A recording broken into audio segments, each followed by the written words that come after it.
I used to create magic. Neon selfie museums, rainbow photo booths, glittering backdrops for birthdays, weddings, and big life moments. Spaces where people came alive. They'd step into something I built, and you could see it on their faces. The spark, the laughter, the connection. For a few minutes, the outside world didn't exist. Their problems, their pain, gone. I built worlds so bright they could make strangers smile. But in the process, I disappeared from my own. Behind the scenes, I was hiding from mirrors, hiding from cameras, hiding in my work so I wouldn't have to face the reflection I'd grown to hate. My body ached from the weight. 40 extra kilos I wore like invisible armor. But it wasn't protecting me. It was crushing me. And still, I kept going. I was the designer, the marketer, the customer support team, the installer, the one who lifted things I shouldn't have, the one who stayed late until my hands blistered and my back screamed. My ex stood in the spotlight I built, smiling for the photos, shaking the hands, soaking up the applause, while I worked myself straight into the ground. I ignored every warning my body gave me, the migraines, the exhaustion so deep it made my bones ache, the quiet whispers inside saying, "Stop. Rest. Please." I silenced them all because I thought that's what loyalty was. And then came the financial betrayal.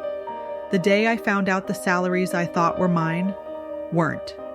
That the money I had worked myself to the bone for wasn't actually in my control. That he had kept me in the dark about debts, about bankruptcy, about truths I should have known. I spent 6 months battling the welfare system, explaining over and over how I'd lost everything, how I had nothing left. And I still got nothing. No help, no safety net.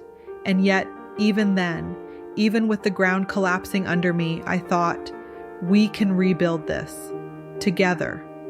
I was ride or die. Loyal even to the fire that was burning me alive. I promised I'd stay no matter what, and I meant it.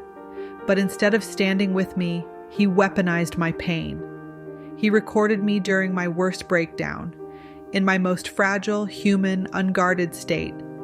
And then he vanished, ghosted me, ghosted our teenage sons. And while I was drowning in bills, in grief, in disbelief, he was out meeting women, using our brand, using my name, using my creativity as his pickup line, meeting them in hotels, messaging them through my brand, Me Likey, the very world I had built with my hands, my ideas, my heart.